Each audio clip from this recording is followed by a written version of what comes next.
My sister going through my purse while I was getting ready for work, and I chose to look the other way. It was a Tuesday morning in mid-March, an ordinary workday with nothing special about it. I was standing in front of the bathroom mirror, applying a thin layer of concealer under my eyes, mentally running through the claims I needed to review before lunch. Through the reflection, I caught a movement behind me that didn't belong there. Lauren was sitting on the edge of the bed, my purse open on her lap. She wasn't just moving it to make space. Her hands were inside it. Methodical, familiar, like she'd done it before.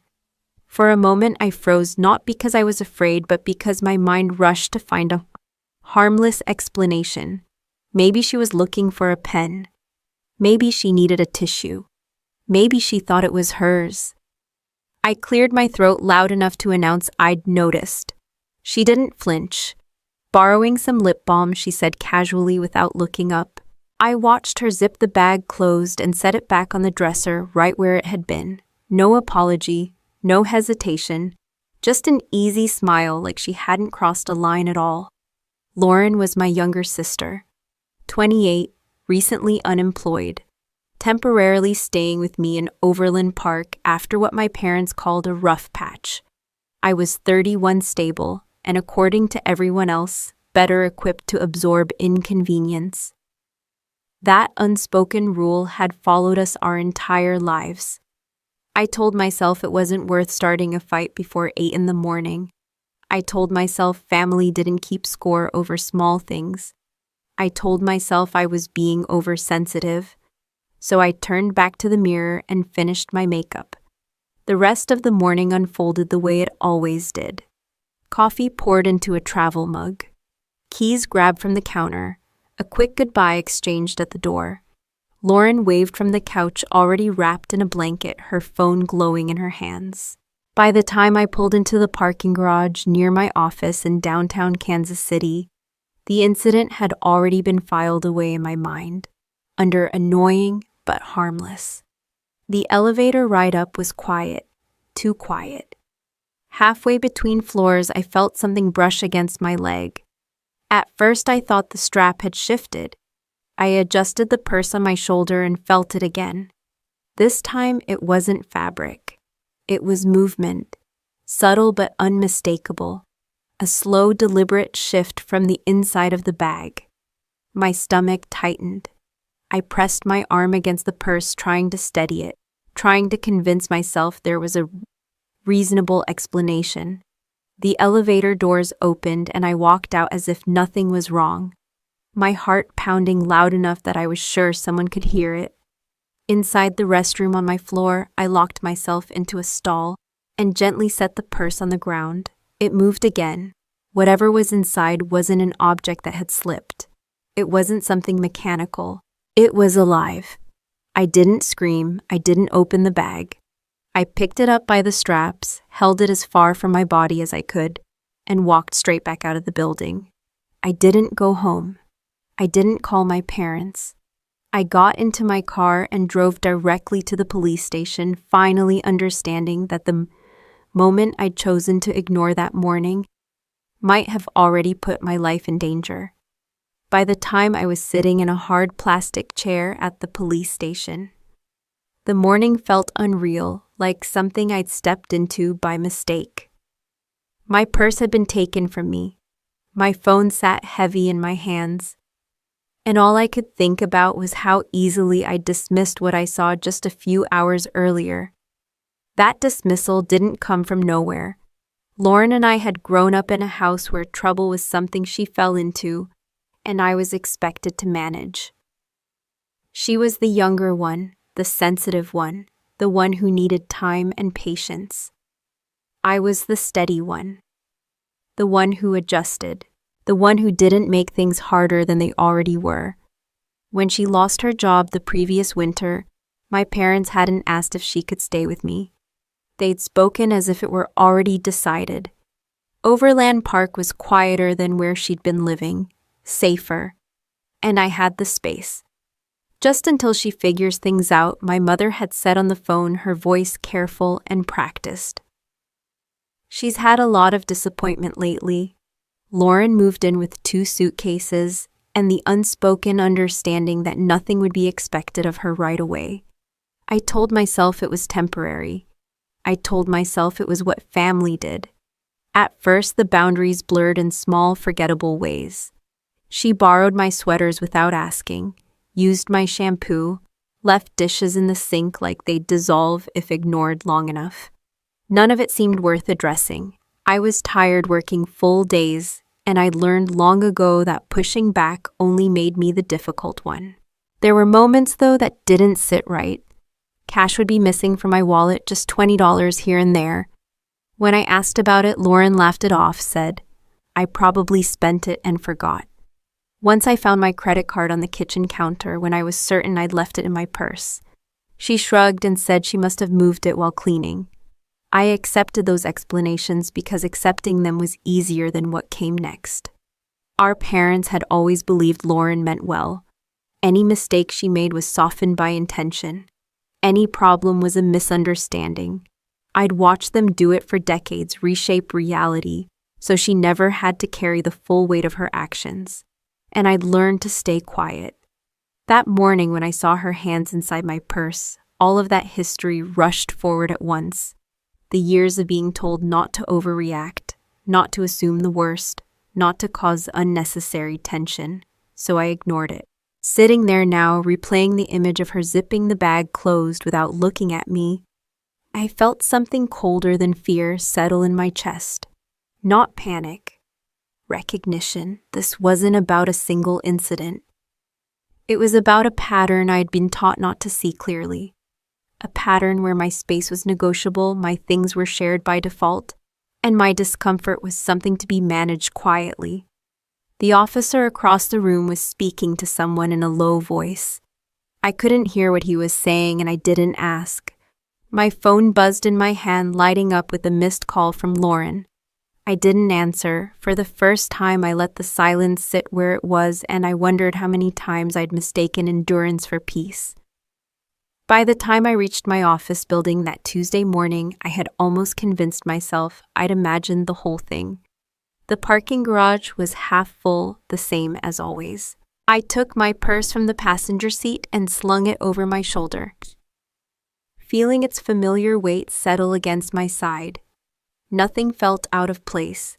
No sound, no movement. If I hadn't seen Lauren's hands inside it earlier, I might have let the thought go completely. Inside the lobby, the security desk nodded me through.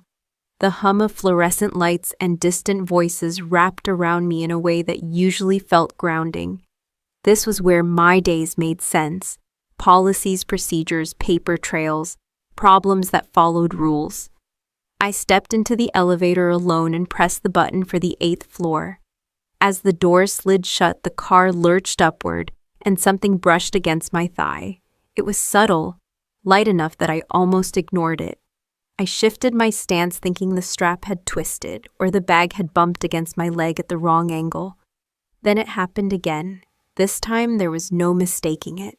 A slow, deliberate movement from inside the purse, as if whatever was there had adjusted its position. My breath caught. I tightened my grip on the strap and held still, listening.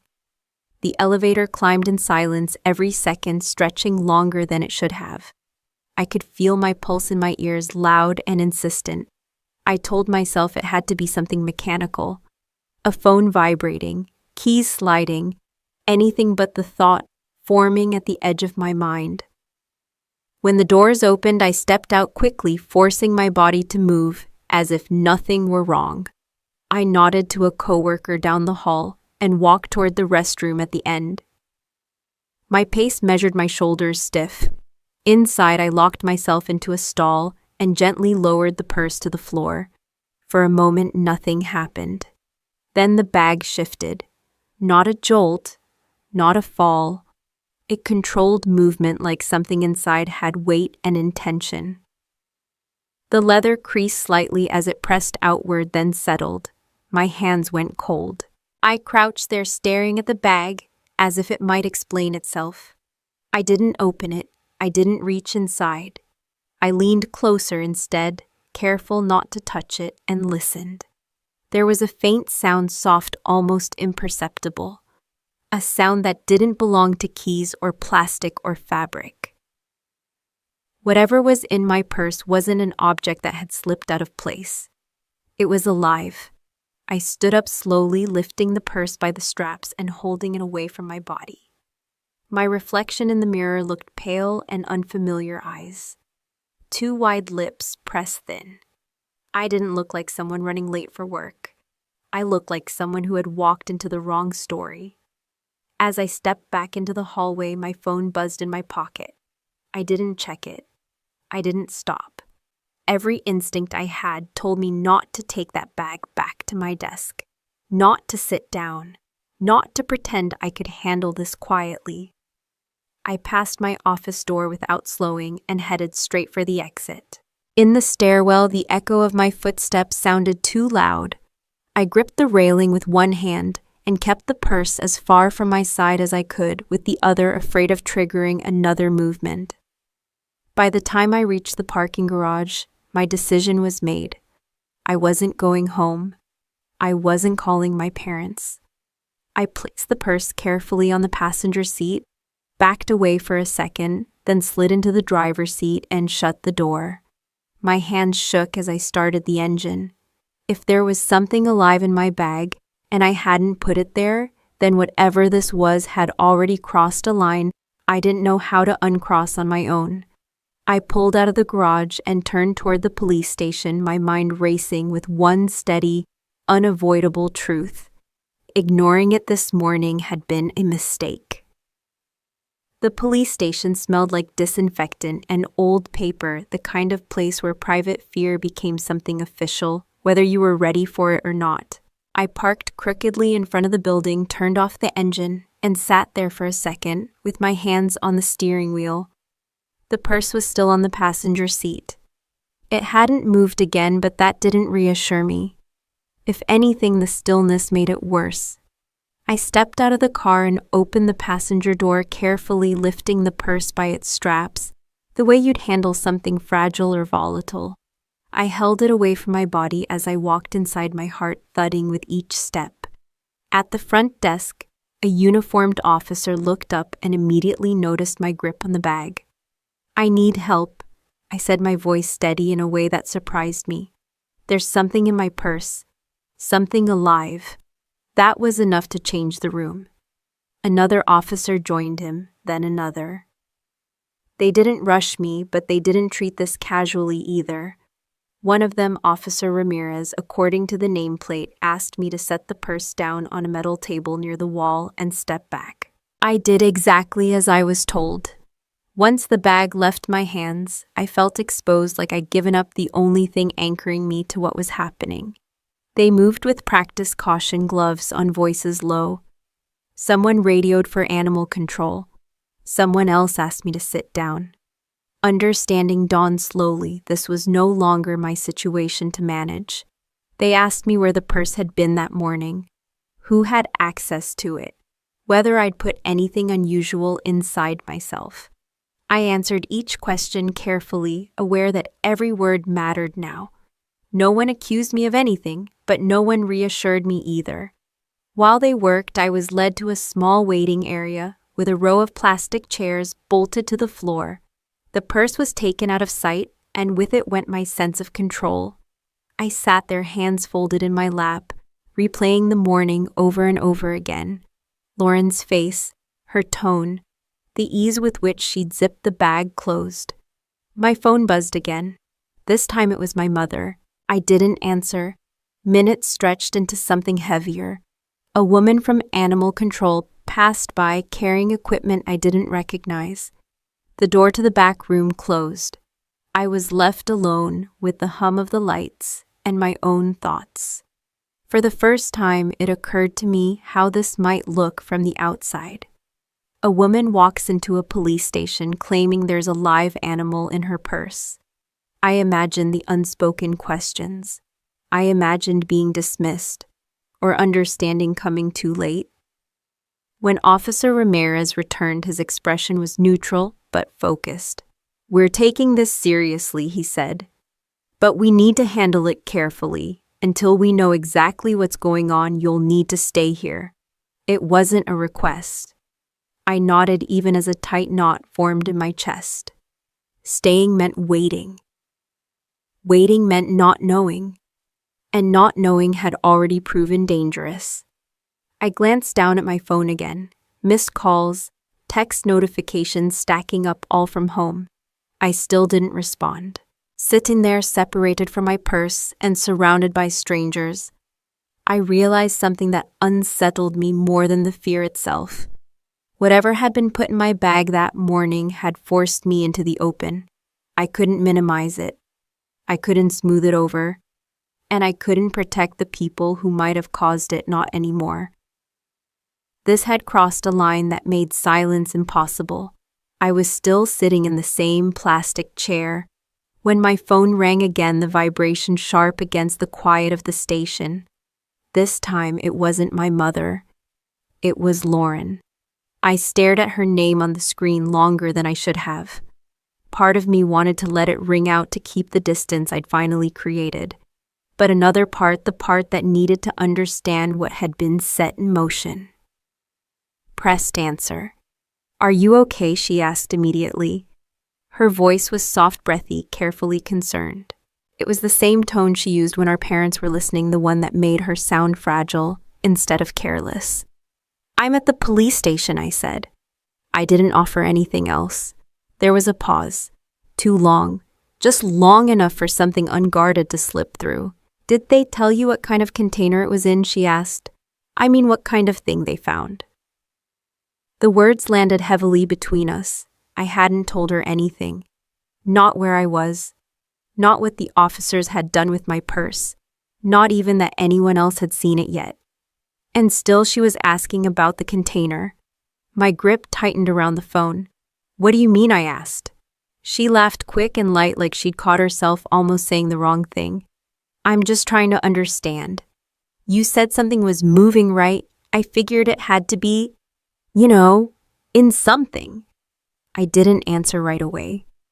Behind the glass wall, officers moved in and out of the back hallway. The station carried on, indifferent to the way my chest felt like it was caving in. "How did you know it was in a container?" I asked finally. Another pause. Shorter this time. Controlled.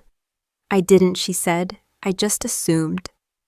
That was when something inside me shifted, not into panic, but into clarity. Lauren had always been good at improvising, at filling in gaps just enough to sound reasonable, but she was better when she believed she had nothing to hide.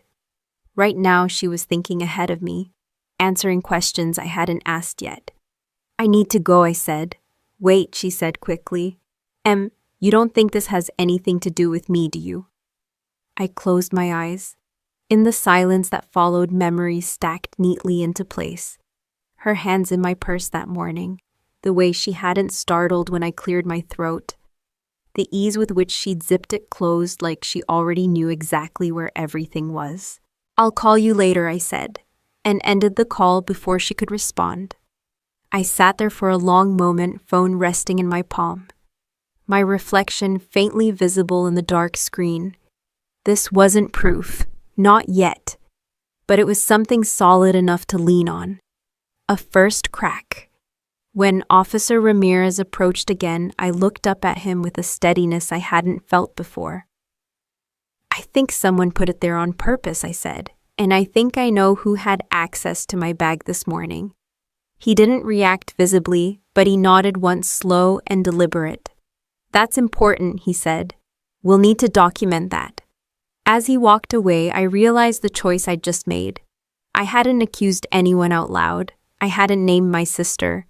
But I'd stopped protecting her, stopped rearranging reality to keep the peace. For the first time, I wasn't managing the situation quietly.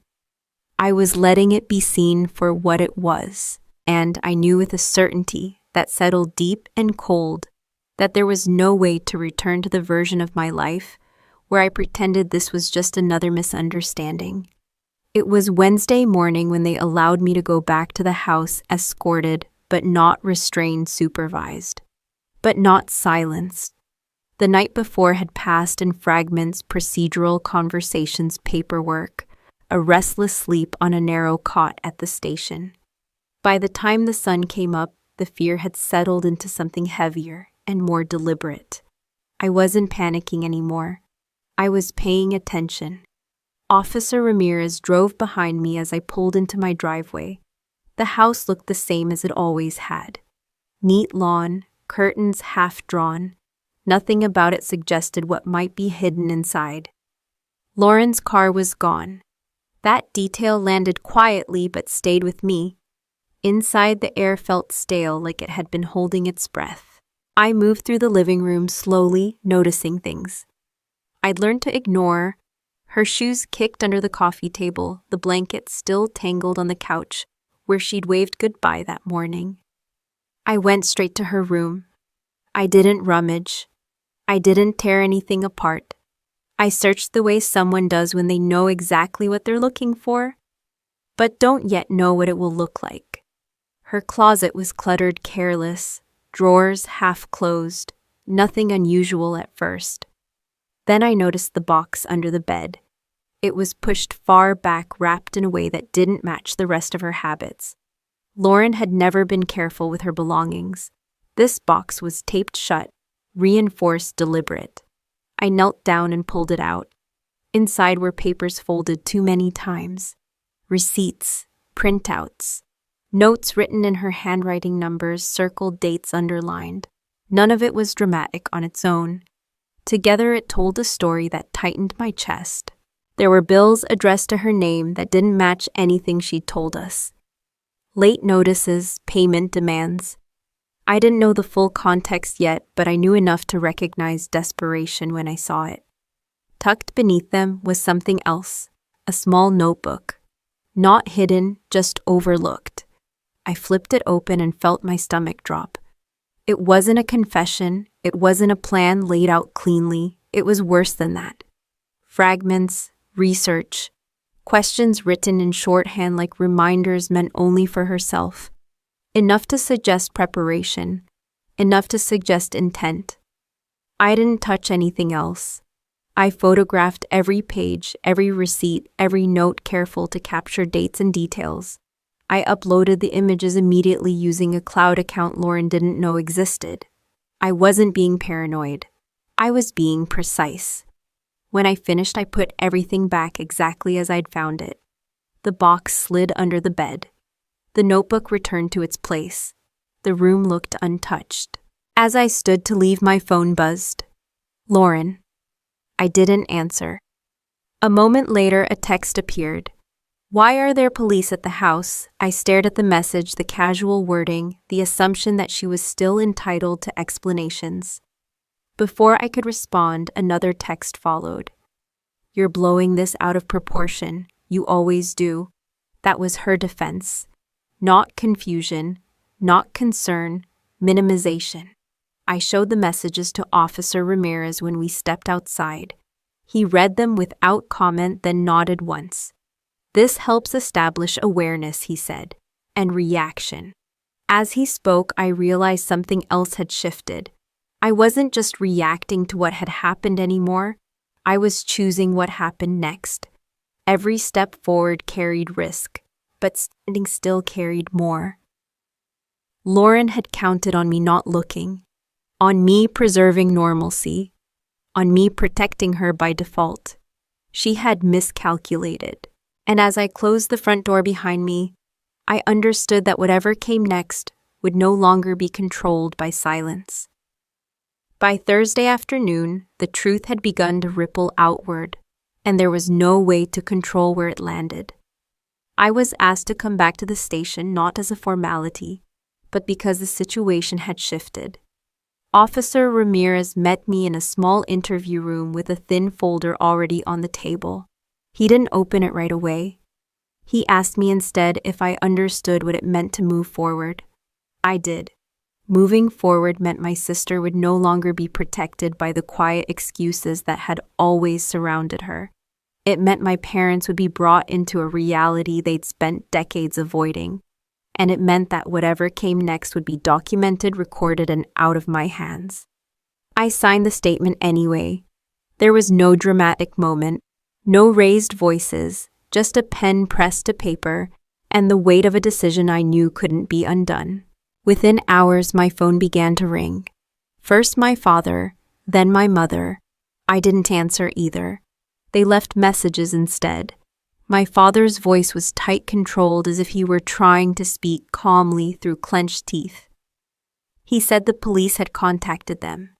He said there must be some misunderstanding. He asked what I had told them. My mother's message came after, softer but sharper in its own way. She said Lauren was distraught. She said this kind of stress wasn't good for her. She reminded me gently that family matters should be handled privately. That word privately hit harder than anything else. I listened to the messages twice, then set my phone face down on the table. For years, privacy had been the shield. The reason problems disappeared instead of being solved. The reason patterns were allowed to repeat. That shield was gone now. Later that evening, Lauren called from an unfamiliar number. I answered before I could stop myself. "You didn't have to do this," she said. There was no softness in her voice this time, no performance, just anger stripped bare. "You could have talked to me. I did talk to you," I said. "You just didn't listen," she laughed, sharp and humorless. "You always think you know better. You always think you're the responsible one." "I think I didn't deserve to be put in danger," I said. Silence followed. Then her tone shifted not to apology, but to defense. "You don't know what you found," she said. "You don't understand what was going on." That was the setback. The moment I realized she wasn't backing down, she was preparing to fight. The next morning, I was informed that Lauren had retained legal counsel. The process would slow. Statements would be reviewed. Intent would be challenged. Everything I'd turned over would be examined from the most forgiving angle possible. It was exactly what she'd always relied on. Delayed out, someone else stepping in to soften the consequences. I felt the ground shift under my feet. The plan I hadn't even realized I was following, tell the truth, let the system handle it, no longer felt sufficient on its own. This wasn't going to resolve quickly, and it wasn't going to resolve cleanly. Officer Ramirez was direct with me. "You may face pressure," he said. "From your family, possibly from others. You need to be prepared for that." I already was. That night I blocked my parents' numbers. Not out of spite, but out of necessity. Every conversation pulled at the same old threads, trying to weave me back into a role I no longer fit. I hadn't just made a statement to the police. I'd made a choice about who I would no longer be. And I understood fully and without illusion that the cost of that choice was my family as I'd known it. By the following Monday, the chaos had settled into something colder and more procedural. The weekend had been quiet in the way that comes before a storm. No calls, no messages, no apologies. I used the time to think not about what Lauren might do next, but about what I had already done wrong. I had assumed truth alone would be enough, that once everything was handed over, the system would simply move forward. That assumption had been naive. When I returned to the station that morning, the tone was different. Less urgency, more structure. I was no longer the frightened woman who had walked in with a moving purse. I was a witness in an ongoing investigation. Officer Ramirez introduced me to Detective Hall, a senior investigator assigned once legal counsel became involved. He didn't raise his voice. He didn't dramatize anything. He asked precise questions, then waited for precise answers. That was the first shift I noticed. Lauren's version of events was already on record, carefully framed, minimizing language, selective memory. She hadn't denied being near my purse that morning. She had simply redefined it as harmless, familiar, misinterpreted. "She says you've always been anxious," Detective Hall said, not unkindly. "That you sometimes assume the worst." I felt the old reflex rise, defend, explain, justify. I let it pass. Instead, I asked what evidence mattered most now. That question changed everything. From that point on, the focus moved away from motive and toward access, timelines, physical proximity, what could be proven rather than what felt true. The photographs I had taken from Lauren's room were reviewed again this time, not as background but as anchors. Dates aligned. Receipts corresponded with gaps in her account. The notebook entries fragmented as they were showed progression, not coincidence. I watched the room shift as the pieces settled into place, quietly, without drama. Later that afternoon, I was asked to provide a written chronology of the past 6 months. Not my emotions, my actions, where I had been, when Lauren had access to my belongings, when items had gone missing. It was exhausting and strangely grounding. For the first time, I wasn't reacting to her narrative. I was replacing it. Outside the interview room, I caught my reflection in the glass. I looked older than I had a week ago, tired but steadier. The call from my mother came that evening. I almost ignored it. Almost. She's scared, my mother said, skipping any greeting. This has gone too far. No, I said calmly. This is where it was always headed. There was silence on the line, thick with things unsaid. You're tearing the family apart, she said finally. I didn't argue. I didn't defend myself. I didn't create this, I said. I just stopped hiding it. When the call ended, I sat in my car for a long time, hands resting on the steering wheel, breathing through the weight of it all. The truth was no longer a secret passed between sisters. It was a record, a timeline, a file with names and dates and consequences. Lauren could deny it. She could reshape it, but she could no longer control it. And for the first time since that Tuesday morning, I felt something close to balance return. The notice came on a gray Thursday in early April. Delivered the way life-changing things often are, quietly on plain paper, without any respect for how loud it felt inside my body. Detective Hall called first, asked if I could come in that afternoon. His voice was calm, professional, as if he were scheduling a routine meeting. I drove to the station with my hands tight on the wheel, thinking about the last time I'd walked through those doors with my purse held out like a bomb. This time, I carried nothing. He met me in the same interview room, the one with the scuffed table and the humming light overhead. Officer Ramirez was there too, standing near the wall, not speaking, but present in the way steady people are present when they know you're about to be shaken again. Detective Hall slid a document across the table. Based on the evidence, he said, the county attorney is filing charges. For a moment, I couldn't move. The words sounded simple, almost too small to hold what they meant. Charges meant the story was no longer a family dispute. It meant the state had stepped in. It meant Lauren's version of harmless, misunderstood behavior had finally run out of room. He didn't promise me an outcome. He didn't paint it as a victory. He explained what would happen next. Court dates, conditions, restrictions, a legal process that would take time. Then he said the part that made my throat tighten. As of today, he told me a no-contact order is being issued. The air in the room shifted. A boundary I'd tried to draw for years was being enforced by something stronger than my willpower. Karma, I realized, doesn't always come with drama. Sometimes it arrives as paperwork. On my way out, my phone buzzed. A voicemail from my father. I hadn't unblocked him. The message had come through another number. His voice was frantic this time, stripped of control. "Emily," he said. "What have you done?" He didn't ask if I was safe. He didn't ask what had happened to me. He asked what I'd done. A minute later, my mother called. I didn't answer. The text that followed was short and sharp. "This is destroying us." I sat in my car in the parking lot and stared at the screen until it dimmed. My hands were steady, but my chest felt hollow, like something had been cut out and left behind. Lauren's consequences had started. Court supervision, no contact.